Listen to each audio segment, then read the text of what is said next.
आज हामीले वाचन गर्न लागेको कथा क्याम्पसको कथा भाग 2 छ। क्याम्पस बाहिर निस्केपछि एकछिन अलमल्ल परे। पुरा संसार रिङ्गेजै लाग्यो, शून्य भए। कता जाने, कहाँ जाने, कुन बाटो गयो भने उनीसम्म पुग्छु होला। मेरा पाइलाहरू क्याम्पस बाहिरकी चस्मा लगाउने काकीको चिया पसलतर्फ लम्किए र टक्क अडिए। काकी, चुरोट होला? कुन चुरोट भाइ? कुन चुरोटले पोलेको मुटु धेरै गुम्छाउँछ, पीडाहरू ढाक्छ, त्यही चुरोट दिनुहोस्।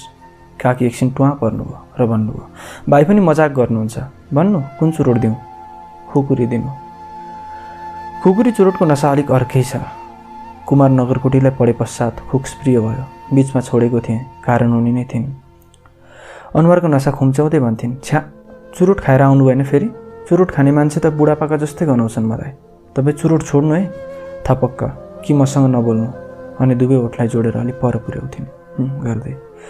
मलाई केही एक्का थिएन, कस्तो गनाउँछन् होला आखिर चुरोट खाने बुढापाका। त्यसै त भर्खरै मेरो जिन्दगीमा घटेको अकल्पनीय घटनाले शरीर झुम्म थियो। चुरोटको धुवाले अझ झुम्मिए। यिनै कुराहरू सोच्दा सोच्दै टेबलको स्ट्रेले सिङ्गो चुरोटको ठुटा क्रमशः पिइरहेको रहेछ। सोचे, चुरोटले मान्छेको फोक्सो खान्छ, अनि त्यस्तो जब्बर चिजलाई स्ट्रेमा एकैछिन राख्दा कसरी खाइसक्दो ठुटासम्मै खरानी बनाएर। मैले उनलाई चिनेको लगभग अर्ध दशक भएको रहेछ। फेसबुकबाट जोडिएको थियो हाम्रो सम्बन्ध। पछि एउटै क्याम्पस हुँदै यहाँसम्म आइसकेको थियो निकटता। तर विडम्बना, मलाई न उनको घर थाहा थियो, न अरू परिवार सदस्यको जानकारी। यसरी 4-5 वर्षसम्म मित्रता टिकाउन उनको निकै भूमिका रह्यो। मेरो सानो गल्तीले सम्बन्ध टुट्यो, यही कुराले मलाई पिरोलिरह्यो। त्यो रात राम्रोसँग निदाउन सकिनँ। शिशिर ऋतुले बिदा लिन लाग्दै थियो। बिहानै चिसो घाम लाग्थ्यो। झारहरूमा शीतका दानाहरू मोती दाना झै टल्किन्थे। दिउँसो भने तालो पोल्न थालिसकेको थियो। भोलिपल्ट सबैले नुहाए, क्याम्पसको लागि तयार भए। उनलाई सोध्न प्रश्नहरूको ठुलै पाण्डुलिपि तयार गरेको थिएँ मस्तिष्कमा। सधैँ जसो क्याम्पस गई ढिला हुन्थ्यो। त्यो दिन क्याम्पस बज्न 30 मिनट जति चाँडो पुगेछु। विद्यार्थीका लागि घरबाट 10 रुपियाँ जति तिर्दा उर्लाबारी पुगिन्थ्यो, अनि उर्लाबारीबाट 5 रुपियाँमा क्याम्पस मोड। 2वटा गाडी चढ्दा बल्ल पुगिन्थ्यो क्याम्पस। गाडीका सहचालकहरू विद्यार्थीहरूलाई देख्दा अलिक तर्सिन्थे, भाडा कम उठ्छ भनेर। तर हामी जब्बर भइसकेका थियौँ गाडी चढ्न। हाम्रो क्याम्पसका खड्ग काका पनि अचम्ममा परे। के हो राज सर, आज झुकिएर कि घडीमा समस्या भएर क्याम्पस छिटो आउनु भयो नि? होइन काका, मैले मेरो समयलाई अलिक अगाडि आएर कुरिरहेको छु। बुझेर या नबुझेर काका मुसुक्क हाँसे। विद्यार्थीहरूको आउने क्रम जारी थियो। मेरो आँखा एडमिनिस्ट्रेसन भवनबाट एकटकले हरेक माथि परिरह्यो, तर उनी आइनन्। घडीको समयमा 11 बज्यो। काकाले गेट लगाए। मलाई लाग्यो उनको मनमा पनि क्याम्पसको जस्तै गेट लागिसक्यो। उनको क्लासतिर लागे। मेरो आँखा उनी बस्ने ठाउँमा पर्यो। त्यहाँ न उनी थिइन्, न उनको साथी। उनको मिल्ने साथी थिइन्, आभा, जसलाई उनको बारेमा सबै थाहा हुन्थ्यो र हाम्रो बारेमा पनि। आभासँग पनि मेरो राम्रै मित्रता भइसकेको थियो। मलाई कहिलेकाहीँ जिस्काउँदै भन्थिन्, दादा तपाईँहरू साथी मात्र हो त? मलाई त शङ्कै लाग्छ। फिस्सा हाँस्थे अनि भन्थे उनीतिर फर्केर, तिमीलाई के लाग्छ आभा? तिम्रो साथीलाई त म माया गर्छु, तर खै उनले के गर्छिन्।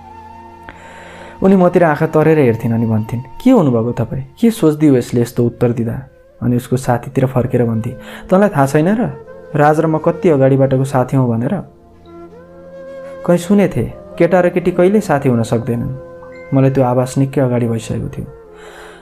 माया बस्नलाई कुनै न कुनै सम्बन्ध त बन्नै पर्ने रहेछ। कोही सुरुमा बहिनी भनेर बोल्छन्, अनि पछि माया बसेपछि विवाहसम्म गर्छन्।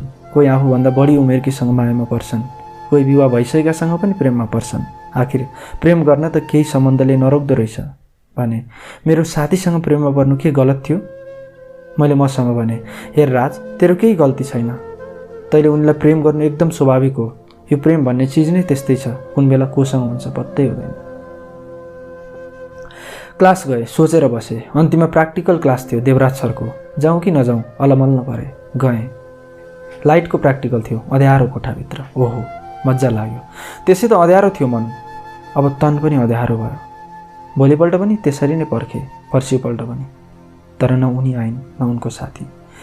मैले अरू साथीहरूसँग पनि नसोधेको होइन, तर कसैले थाहा छैन भन्दा केही भनेनन्। मेरो सधैँको काम कलेज छिटो पुग्ने र बाटो कुरिबस्ने भइसकेको थियो।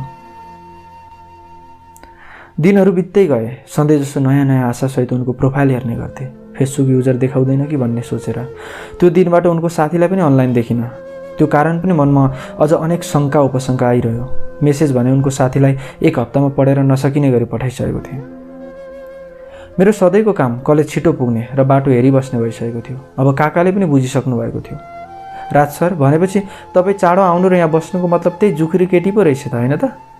मलाई त्यो नानीको बारेमा त खासै केही थाहा छैन, तर त्यसको साथी त्यो आभा चाहिँ बिरामी रहेछ अस्तिबाट। हिजो तपाईँ गएपछि फर्म भर्न आएकी थिए। ओहो, मनमा आभा कलेज आएको कुराले नयाँ आभा थपियो। अनुहार उज्यालो भएर आयो। सोचे, अब म उनीसम्म अवश्य पुग्छु र भन्छु, सुन न, मेरो के गल्ती थियो र? मैले त माया गर्छु त भनेको थिएँ, के त्यो गलत थियो? तिमी मलाई माया गर्दिन थियौ भने भनिदिएको भए मेरो मन बुझाउँथ्यो होला। तिमीलाई खोज्न यसरी बहुतारिनु त पर्दैन थियो। यो मायामा पनि के हुँदो रहेछ मान्छे। म एकहोरो माया गरिरहेँ। उनी टाढा भएपछि झन्झन मनमा भावनाका छालहरू समुद्रमा भन्दा बढी छचल्किन थालेको थियो। उनलाई देख्न मात्र पाए पनि पुग्छ सोच्न थाले।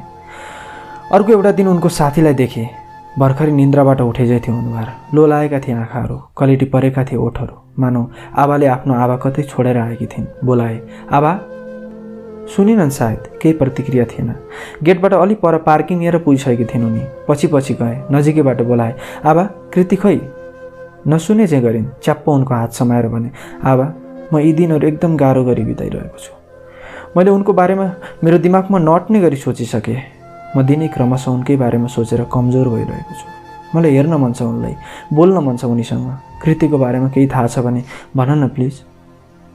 अब मेरो कुरालाई रत्तिभर वास्ता नगरेर समभावमा अथवा भनौँ मेरो उपस्थितिलाई नै शून्य सम्झेर सरासर क्लासतर्फ लम्किन्।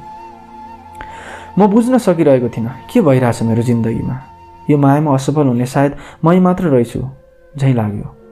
जिन्दगीभर जसलाई मैले आफूलाई भन्दा बढी माया गरेँ उनै मबाट कतै टाढा गए भयो। जिन्दगीको एउटा लक्ष्यमा पूर्णविराम लागे चाहिँ भयो। अटुट सम्झनाहरू थिए उनीसँग मेरा। ती सम्झनाका सङ्गालोहरू बोकेर क्लासतर्फ गए र बसिरहे जिउँदो लास सरह। मायाका कुरा गर्दा मलाई निकै सरल तरिकाले बुझाउने कोसिस गर्थिन् उनी। भन्थिन्, सुन्नु राज, जिन्दगी धेरै लामो छ। तपाईँ हाम्रो यो उमेर भनेको पढेर आफ्नो भविष्य सुनिश्चित गर्ने हो। आजकलका बुढाहरूको माया बसेको देखेर म छक्क पर्छु। यिनीहरूमा रत्तिभर बुवाको सङ्घर्ष र आमाको ममताको एक्का छैन। होइन भने आफ्नो लक्ष्य छोडेर कसरी यसरी अल्मलिन्थे होला। प्रेमको यो मेरो नौलो अभ्यास भन्ने थिएन। प्रेम त मैले पहिला पनि गरेँ, तर कृतिसँगको प्रेम मैले व्यक्त गर्नै नपर्ने खालको थियो। मेरा आँखा, विनम्रता, हाउभाउ, हिँडाइ, बोलाइ सबै कुराहरूले व्यक्त गरिरहेको हुन्थ्यो मेरो प्रेमको भाषा। गल्ती सायद त्यही भयो। अव्यक्त प्रेमलाई मैले व्यक्त गरेँ, उनी सामु पोखिएँ, मात्तिएँ अनि अलिकति आत्तिएँ। मेरो मनमा पुनः अनेकौँ प्रश्नहरू तिर्सिन थाले।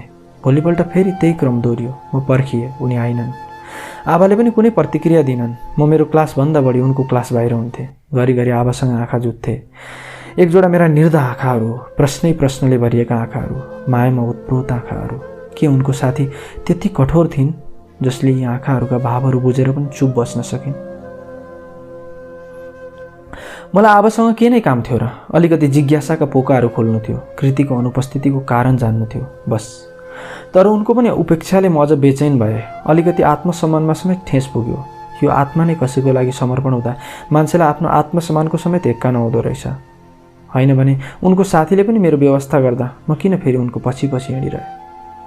समय बितिरह्यो यसरी नै। समय साँच्चै बलवान हुँदो रहेछ क्यारे। म जस्तो निर्दो प्राणीलाई समेत समयले बल दियो। शिशिर बिदा भएर बसन्तको स्वागतमा लागेको थियो। क्याम्पस ग्राउन्डमा उनी र म बसेका झारहरू सुकेर फेरि नयाँ पालुवाहरू आउँदै थिए। उनका र मेरा यादहरू बोकेका हावाहरू पनि बेगका साथ बहन थालिसकेका थिए। त्यही कारण अब म ती कुराहरू बोल्न थालिसकेको थिएँ। भनौँ ग्राउन्डको एकचोक्टा हरियो झारले पनि अब त उनको र मेरो कथालाई बिट मार्ने तर्खरमा थियो। सोभियो चुनावको हल्ला पनि क्याम्पसमा चल्दै थियो। नेताहरू क्लासमा गएर विद्यार्थीहरूलाई के छ मेरो भाइ भन्दै अङ्कमाल गर्न थालेका थिए। मेरो क्याम्पसको स्नातक 4औं वर्ष थियो। कोर्स लगभग पुरा भएर परीक्षाको लागि छुट्टी हुन केही दिन मात्र बाँकी थियो।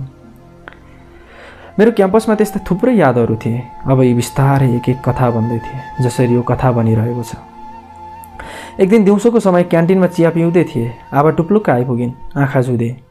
म पनि उनलाई देख्दा बोलाउन छोडिसकेको थिएँ। अलिकति मुन्टो बटारे र आफ्नै सुरमा चियामा व्यस्त भए। उनी मेरो छेउैमा आएर बसिन् र भनिन्, दादा, तपाईँसँग कुरा गर्नु छ।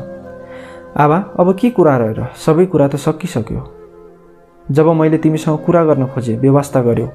म अझै पनि तिम्रो साथीलाई सम्झिन्छु, तर मलाई अब केही कुरा गर्नु छैन, केही गुनासो पनि छैन। म उनीबाट जति नै टाढा हुने कोसिस गरे पनि मेरो मन ती कुराहरूबाट अनि कृतिबाट टाढा भने भइसकेको थिएन। जब म उनको साथी आबालाई नै मात्र पनि देख्थेँ, मलाई कृतिको सम्झना अनायासै आउँथ्यो। चिया रित्याइसकेको थिएँ, उठेर हिँडेँ, तर उनी मेरो पछि पछि आइन्। गेटबाट दायाँ लागे ग्राउन्ड हुँदै उनी पछ्याइरहन्। रोकिए र क्याम्पस अगाडिका ठुला ठुला धुपीका रुख अगाडि थ्याच्च बसे। आबा मेरो छेउैमा आएर बसिन्। दादा, कृतिको बारेमा सबै भन्न छ। म पनि गुम्सिरहेँ यिनै कुराहरूले। मलाई माफ गर्नु, मैले यत्तिका समय यी कुराहरू भन्न सकिनँ। कृति पहिलाबाट नै उनको दादाको साथीसँग प्रेममा थिइन्। बिचमा उनीहरूको बिच मनमुटाव भयो र सम्बन्ध टुट्यो। त्यही बिच तपाईँसँग नजिकै थियो। उसलाई पनि तपाईँहरू साथी हो थाहा थियो, तर पटक्कै मन पराउँदैनथ्यो तपाईँहरू बोलेको। कृति उसलाई एकदम माया गर्थे। तपाईँलाई थाहा छैन, कृति जापान जान भाषा तयारीमा थिए। उसको बोयफ्रेन्ड पनि जापानै थियो। भाषा पास गरेर उसको सिओई आएपछि त्यही केटाले नै पहिला तपाईँलाई ब्लक गर्न लगाएको। दादा, कृति जापान गइसकिन्। उसले तपाईँलाई माया गरिन कहिले पनि। एक्लो हुँदा नजिकको साथी मात्र बनाएकी थिए। मैले सम्झाउँथेँ तर मानिनँ। उनीहरू अहिले सँगै छन्। मलाई केही कुरा नभन् भन्थे। तपाईँको हालतदेखि नभनी बस्न सकिनँ। सरी दादा। उनी म गए ख्याल राख्नु है भन्दै उठिन्। म छागाबाट खसिझै भएँ। ठिकै भनिन् आबाले। मेरो हालत पहिला जस्तो थिएन नि। मेरो बोलाइ, हिँडाइ, हँसाइ र सिकपन सबै उनले नै लिएर गइसकेकी थिइन् सायद। एकरो भए। आँखाका तरेली हुँदै आँसु गालासम्म पुगेपछि झसङ्ग भए। जानेहरूलाई केहीले पनि बाँध्न नसकिने रहेछ। अझ एकतर्फी माया गर्नेहरू सधैँ आफैलाई सम्झाउँदा सम्झाउँदै जिन्दगी बित्दो रहेछ। जानेहरूले गए यहीँसम्म पनि भन्न सकेनन् वा जरुरी ठानेनन्। म भने त्यही मान्छेलाई खोजिरहेँ जो मेरो अनुपस्थितिमा खुसी छ। पहिलो भेटमा म उनलाई भेट्न जाँदाको क्षण मेरो जिन्दगीको एकदम अमूल्य र अविस्मरणीय पल थियो। बिहानै क्यान्टिनको मिरमिरेमा उनले बाटोबाट टिपेर ल्याएको त्यो पारिजातको सुन्दर फुल दिनभरि बचाएर राखेको थिए, तर ओइलिदो रहेछ सम्बन्ध जस्तै। जसरी भेटिएका थियौँ त्यसरी छुट्ने सम्भव थिएन लाग्थ्यो। सम्भव बनायो। अब त मलाई मैले गरेको मायामाथि नै दया लागेर आयो। बिचरा निस्वार्थ एकतर्फी माया, बिचरा विश्वास, बिचरा माया गर्ने मान्छे, बिचरा म। जुरुक्क उठे, क्याम्पस निहाले। निर्जीव लाग्यो सबै। अमलाको रुख, अशोकका बुट्टाहरू, अम्बाका रुखहरू, चलमलाइरहेका ती सारा विद्यार्थीहरू। पर बास्केटबल कोर्ट नेरी हावामा घुमिरहेको वेदर डिटेक्टरले पनि मेरो मायाको गति रोकिएको थाहा पाएर होला स्थिर भयो। चर्को घाम बजेर 15 जति मिनट गएको हुँदो क्यारे घरतिर लागे। गेटमा काका कुर्सीमा बसिरहेका थिए। सर, सधैँ यसो नगर्नु, मेरो जागिर त यसरी चैट हुन्छ। केही जवाब दिन निस्केर हिँडे। पाइलाहरू निस्तेज हिँडिरहे। लाग्यो संसारको आवजावतको सिलसिला रोकिएको छ यति बेला। समय जसरी नै बितिरह्यो। पढाइमा खासै मन जाँदैनथ्यो र पनि जसोतसो चौथो वर्ष परीक्षा पनि उत्तीर्ण गरे र उच्च शिक्षाको लागि राजधानी आए। यी सबै किस्सा कहानीहरू बिर्सेर लोककथा चाहिँ भइसकेका थिए। एक दिन सुन्दारा हुँदै न्यू रोड गेटबाट यसो के दायाँ मात्र मोडिएको थिए। कसैले पछाडिबाट राज भनेर बोलाए चाहिँ लाग्यो। मानिसहरू त छाड मछाड गर्दै हतारमा हिँडिरहेका थिए। कपडा, घडी, जुत्ता, मोबाइलका कभर बेच्नेहरू समयभन्दा छिटो कराइरहेका थिए। गाडीवालाहरू काठमाडौँमा भएभरका ठाउँको नाम माला दानाहरूमा चाहिँ अटोट जपिरहेका थिए। पछाडि फर्केर हेरेँ, कसैलाई देखिनँ। अलिक पर एकजना मैलो न मैलो कालो पेन्ट लगाएकी, कपाल पनि फोहोरले लट्टा परेकी, आँखामा गाजल लतपतेकी, पिठोमा सानो नानी लिएर एकटकले मलाई हेरिरहेकी छोरी मान्छे देखेँ। त्यो भिडमा एकैछिनमा तिनी पनि ओझेल परिन्। कोही मनमा पीडा बोकेकी निर्बल महिला होलिन् सोचेर मेरा पाइलाहरू पनि सरासर नयाँ सडकमा लम्किरहे।